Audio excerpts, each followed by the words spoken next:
solid misinformation from a giant multi-million-dollar brand. Show me your fucking evidence. Apparently 2026, we don't hold people accountable in the streaming industry. You're a fucking scammer, and I'm tired of it in this industry. I've been pretty distracted getting millions of views over on my YouTube gaming channel this year, but I want to stream on Twitch again. Why? Good question. You see, I got drunk with Twitch staff a few weeks ago and I lost a bet.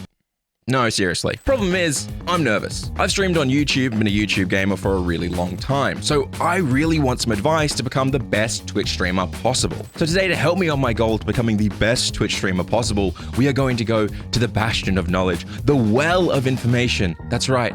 We're going to streamer Twitter to get advice. Starting strong, did you know you can play music on stream without it ending up in your VOD? It's the easiest way to keep your VODs copyright safe. Here's how to keep an audio track out of your VOD using Wavelink and OBS. Okay. Solid misinformation from a giant multi-million-dollar brand. A few things to clear up really fast. 1, you can do this without Wavelink. You don't need Wavelink, Sonar, any of that third-party software anymore. OBS has been updated so much that all that third-party stuff just hurts your audio and your setup more than it helps, all right? 2, this is only a thing for Twitch. And the reason it's only a thing for Twitch is because 3, Twitch created a thing called Twitch Soundtrack where they needed a VOD removal tool to remove the music that Twitch Soundtrack created from VODs because they didn't have licenses for that music to appear in VODs. Twitch Soundtrack has since been abandoned, as a lot of Twitch features do end up being abandoned. And now companies and also just general people who don't know how copyright work often encourage people to remove music from their stream VOD to avoid being copyright striked. But here's the thing, this doesn't work. You can get live strikes. It happens all the time. Also, side note, the reason this doesn't work on YouTube is because YouTube is just very open about the live copyright strikes being a thing. They tell you while you're live if you're getting detected. This whole tweet should pretty much just read, hey, here's how to get a live copyright strike and get banned. Streamers never get muted. Okay. Sorry, to clarify, a lot of these tweets were sent in by you guys. That's probably why we're seeing a little bit of a pattern already forming. I'm just going to simplify this. Don't use copyrighted material in your live streams because you don't own it, you don't have the rights to use it, and you will get banned for doing it. Saying, pro tip, use VOD track on YouTube output to avoid copyright issues is absolutely unhinged, but I shouldn't be surprised. Meld Studio is run by people who think that AI that steals from artists and generates their own art is a cool thing for everyone. Let me save you hours on editing your shorts. I'm gonna stop you right there. No, if you're taking a long time to edit your shorts, that might mean that you're putting quality effort in, and that's a good thing because shorts are not a shitty, crappy little platform where you throw things you don't care about. They're another art form in content creation that deserve respect. This is what I do to make my vertical clips by pushing one button. That sounds terrifying already. It sounds like you're putting low effort content out. You'll need Atom, Vertical, and OBS. Both are free to download. I mean, both of these are really good tools. Okay, I'm gonna summarize because this is actually a fairly long post. Essentially, ATM Vertical lets you have a main canvas and a vertical canvas going at the same time.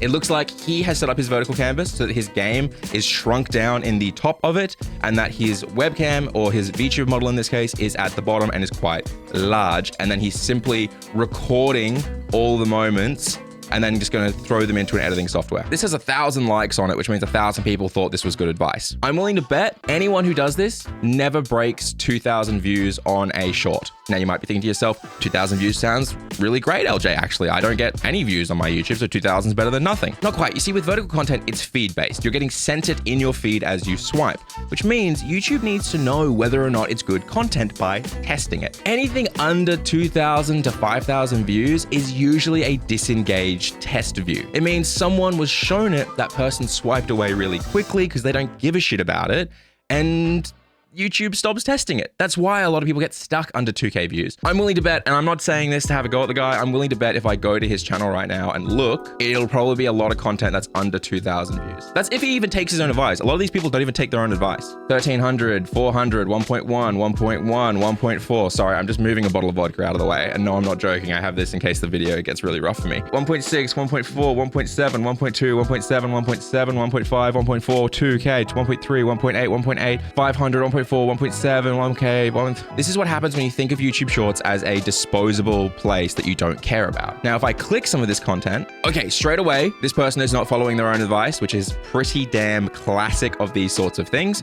But also, there's no story, okay? Shorts are just like every other piece of content. It needs a story, a hook at the beginning with a promise of payoff, a promise of value of why someone is watching it, the difficulty or the tension they have to overcome, and then the payoff at the end that gives the person that reward. When you create content like that, that's how you reach, 85% swiped versus viewed ratio, which is something you should be aiming for. It's how you end up getting your retention up to like 85% on a 45-second short. Those are two massive things. I will link at the top of the description my video about how I got 30 to 40 million views on shorts in 6 months. My opinion, starting soon screens are pointless. You started your stream, why should I wait even longer? It's a waste of my time and I'm not sure it's the same for others. Plus people get bored easily and won't wait around, so now you're losing viewership. Do what you want to do. There's no hate from me, but I won't be there when you first start your stream, or I'll leave and come back later when you're actually there. You read posts like this and then you look over to the side and see that they're a kick streamer and you go, oh, that makes sense. I love it, right? Because if you changed this entire tweet and just made it about Kick, it would be incredibly accurate. My opinion, Kick is pointless.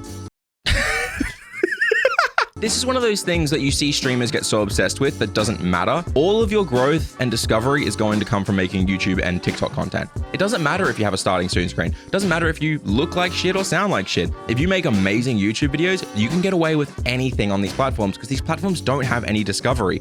People just want to watch the people they like. Starting soon screen, no starting soon screen. Do whatever the hell you want. Just make sure that YouTube is bringing you a decent chunk of viewers so that you can do whatever the fuck you want. That's the truth of it. Best streaming software 2026 versus 2025. This is good because I've been using OBS for like a long time now. So this is going to really hopefully help me. Best streaming software 2026, Meld Studio. Okay, AI overview. Best streaming software 2025, OBS Studio, AI overview. Okay, I'm just gonna say this really quickly. This is, I think, the funniest part about this. They've cropped out what the source is that the AI is quoting, okay? But over here, they've left it in. And the reason is because if you actually look up a source for what this AI is quoting, it comes up showing that with modern features, Meld Studio, stream with Meld. It's their own subreddit. It's their own website that's being quoted for that. It's the fucking Obama meme. To clarify as well, when I look it up, it actually comes up saying OBS Studio, which is true. OBS is far better. To clarify, this is the CEO of Meld. He does a lot of posts like this, a lot of marketing like this, where it's kind of misleading. I'm not going to insult him personally. We've had interactions on our email of him asking me to be part of the partner program. I've explained I don't want to support a company that does things like Meld does. You use whatever you want. It's what it's in the frame that matters. But I will say Meld Spark, aka generative AI to build stream widgets, is crazy. And if you've ever seen any of these big stream education channels who are saying it's actually not too bad and it's kind of cool, check if those people are upset about Streamlabs. Scroll back through their videos and see if they're upset about Streamlabs doing bad things. If they are, they're hypocrites for not being upset at Meld, okay? Meld is just Streamlabs 2.0 doing dodgy shit just like them, but apparently 2026, we don't hold people accountable in the streaming industry. That's my little take. Okay, so this person asked for advice about breaking out of the 1,000 view YouTube short zone. Here's some quick and not comprehensive notes I've jotted down from the replies thus far. Here we go, this will be good. 5 tags, hashtag yourself. Useless, don't bother with this. You can put 3 hashtags at the bottom of the description. Don't hashtag yourself, hashtag your larger overall topics. So for example, I'm doing Twitch education, so Twitch growth guide, right? Simple, easy. Experiment with posting every other day. Post schedule doesn't really matter with shorts. I did 3 shorts a week, but I made sure they were really high quality in my opinion, and that's what got me millions of views. When I tried to do every day, quality dropped and I got less views. Call to action. No, you shouldn't be interrupting your short to ask for anything or say anything like that. You should just be making as high quality content as possible with good retention. Say keywords early. No. This doesn't matter whatsoever. Your keywords will not change anything. Have shorts recommend each other in YouTube related videos. I mean, technically there could be a signal there, but it won't matter. It's just retention and viewed versus swiped. That's all that matters. Have a beginning, middle, and end. Add post-clip explanation if needed. I mean, yes, you should have a beginning, middle, and end. It should be a story. It's probably a better way to explain it. Post-clip explanation feels kind of strange. Focus on getting stayed to watch to 65% plus. No, you should be aiming for like 85% plus. 65% means you're practically having half of the people leave. Most big accounts are sitting around 85, 90% on their viewed versus swiped. You're not competing with your last video, you're competing with the biggest guy possible. If I had to rewrite this list based on everything that I've learned, myself and Reaps and other people I work with, it would be write your shorts based on a punchy value offer, a really funny or engaging or informational story.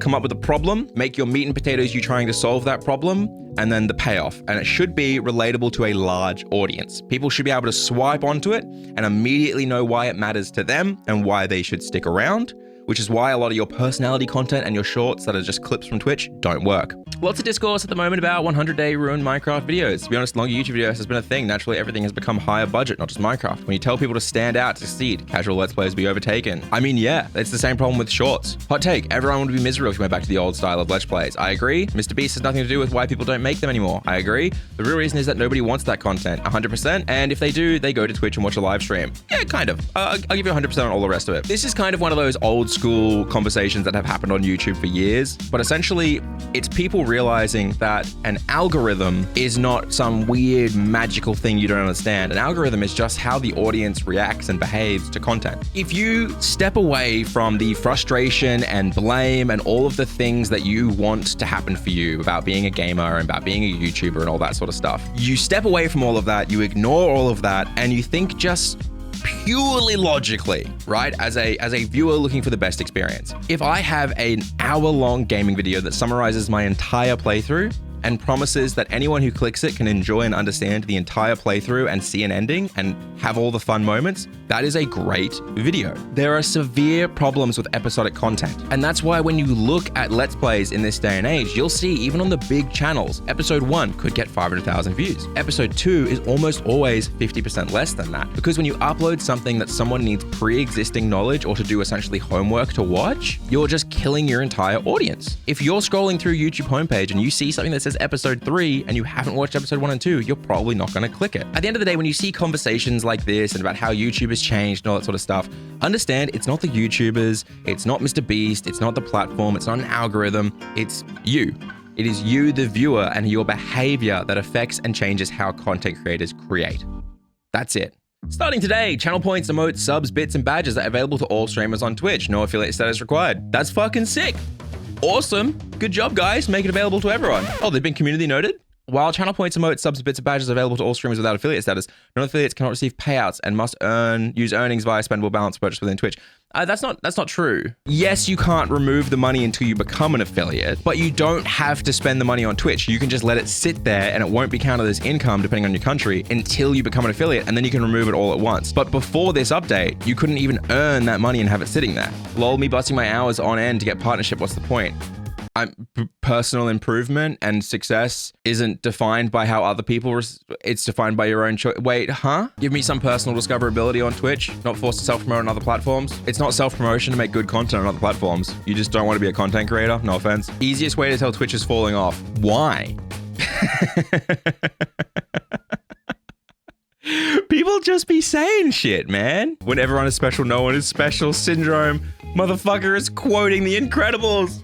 You can't beat him. He's quoting the kid who gets beaten up and is proved to be evil in The Incredibles. That's how you know it's true, because the villain is the one who said it. Social media platforms are so weird, because what do you mean the same videos perform better if I upload through mobile instead of desktop? We actually experimented and tested with this, and we found that, again, no. It's one of those myths where people think one thing is better and one thing's not because they kind of test a few times and then like randomness happens. But truthfully, we found there was no real difference. If you make good content with high quality retention, high quality hooks and stuff like that, doesn't matter where you upload it from, it will do well. If this said 100,000 and 25 and then repeated it 8 times and had the same results, that's called scientific method, and it's not possible in this case to actually do because there's too many variables. But if you're able to see a repetitive, consistent outcome, yes. I made a list of the common fixes for live streaming. Turn off pre-rolls immediately. Separating your audio channels. Use advanced properties. Limiters are the most important filter. Fuck me. That makes me want to die. Most common fixes for live streaming, and I feel like 90% of this I do not give a shit about. Let's just pick one. Turn off pre-roll ads immediately. But you can't turn them off. Like, this isn't YouTube, clearly. They're clearly talking about Twitch based on all of this stuff. You can't turn off pre-roll ads. And look, here's someone in the comments. So I'm curious on the tips of turning off pre-rolls. Not sure if my community is just weird, lol, but I had scheduled ads for a while. We did warnings in the chat when they were coming and even tried to pause stream during breaks, but I would always have lost a ton of viewers during ads. I turned pre-rolls back on and my viewership fixed itself right away. How can I switch without losing almost half my viewers? CC 10 and 20. This is what happens when people make these posts. Mia is clearly just summarizing other people's advice. So this is clearly not Mia giving the advice, but Anori is spot on, right? When you give advice like this that is so blanket, it's really detrimental. First, you cannot turn pre-roll ads off entirely. The only way to turn off pre-roll ads is to start running mid-roll ads very consistently. I think it's around 3 minutes every 30 minutes, and that will turn pre-rolls off overall. Now, the difference between a pre-roll and a mid-roll, someone clicks your stream, they get the pre-roll ad before they can see your content. A mid-roll, someone clicks your stream, they don't get the pre-roll, they wait until your scheduled ad slot, which is those 3 minutes every 30 minutes, and then they will see those instead. This sounds like if you have pre-rolls, it stops everyone from getting to see your content. So you feel like you should turn on mid-rolls, right? Except this isn't true. Twitch doesn't have large discovery. I joked at the start of this video that I got drunk with Twitch stuff. It's not a joke, I did. And they said somewhere between 85 to 90% of people who come to Twitch go directly to their follower list. Because of that, that means there's no natural discovery on Twitch as a platform. No one's really flowing forward into your stream and getting blocked by pre-rolls. So if you have 20 average viewers who already like you and already watch you, all you're doing by running mid-rolls every 30 minutes is interrupting the content for them and likely hurting their retention. However, this could be worth it if you have, like myself, a large YouTube gaming channel or a large YouTube channel or a large TikTok channel, so you're consistently, while live, actually being recommended to people in those videos with a link in the description. If you have hundreds of people coming to your stream while you're live from your YouTube channel, you will be blocking a lot if you have pre-rolls on. So if you have large external funnels, running mid-rolls is probably a good idea, because even the viewers you lose are going to be fixed up or built back up based off of YouTube recommendations sending over to Twitch. Now, in the opposite vein, if you have no discovery on offline platforms and you only have 20, 30, whatever viewers, running mid-rolls is just going to kick those people off the platform or off your stream, and they'll go somewhere else. There is no one size fits all for a lot of this. The only rule of thumb that is 100% guaranteed to always be the best advice is that streaming is a secondary thing that you do after making great videos. Okay? Grand Pooh Bear. My hot take, Twitch doesn't have a discoverability problem. It's just that users of the site pretty much click their following list and will only branch out from there through... This motherfucker got drunk with Twitch stuff, didn't he? There's no question about this. We all know that's how viewers behave. It's not something we need to be upset about or worried about. It's just a life fact that we all have to agree with. And it's not Twitch's responsibility to change this either. Twitch shouldn't tell people how to use their platform, and it's a little bit ridiculous that everyone feels like, you know, Twitch is evil because they haven't fixed discovery. It's fucking stupid. Hey, please always check whose social media advice you follow. Ooh, I like that. Content creator who makes other content outside of advice. Yes. Professional social media manager. No. I've met a lot of these guys who are idiots. Trusted creator manager with portfolio. Portfolio, aka evidence. Yes. Drama account. Yeah, no, don't listen to drama accounts. Account with no reach. Yeah, don't listen to that. Account with only rage bait. Yeah, don't listen to that. Always research, always get a second opinion. Just because advice is free or popular does not mean it's always genuine or good. Thank you. This is kind of why I made this video. I love that this came up because this is genuinely my whole shtick of why I wanted to make this video. I don't do advice primarily. I've never been a primarily advice creator. When I started Stream Scheme as a YouTube channel, it was because someone else said, hey, the Twitch growth that you're seeing as a gamer is really good. Can you make videos and show how you've done that? So I did that. But I had a rule that I would only make a video covering something if I had pulled it off first. When I got 1,000 subscribers, I showed people how I did that using search traffic. When I got 30 million shorts views in 6 months, I made a video showing how I did that. Now, when I'm getting millions of views on my YouTube gaming videos, I'm covering those things as well. And I'm gonna say something controversial, but it's the end of the video, so none of you are watching anymore. I don't think there's another stream education channel out there who actually has gaming evidence. I'm just being blunt. The biggest stream education channels out there who teach you guys how to grow are usually just parroting other people's information or bullshitting. My new rule of thumb that I've been doing for about a year now is that whenever someone comes across my feed and they're trying to teach me how to be a better streamer or creator, I go and look to see where their gaming channel is. Where is their entertainment content? Show me your fucking evidence. I'm sorry, but if you're gonna sit there and tell me how to edit my shorts or my long form videos while all you do is tell people how to do stuff, then you're a fucking scammer. Okay? And I'm tired of it in this industry. I'm also tired of the fact that people like that mean that I get shitty comments calling me a scumbag or a scammer, when in reality, this is like a second channel. This is where I do vlogs, where I want to talk about stuff that I've learned on my successful other stuff. Look for people who have evidence of their advice actually working, who aren't doing this just to make money and grow. All right? Thanks for watching. Will I see you next week? Probably not, because I'm a gamer who makes gaming content first. But subscribe. That way you'll find out when I do finally upload here again.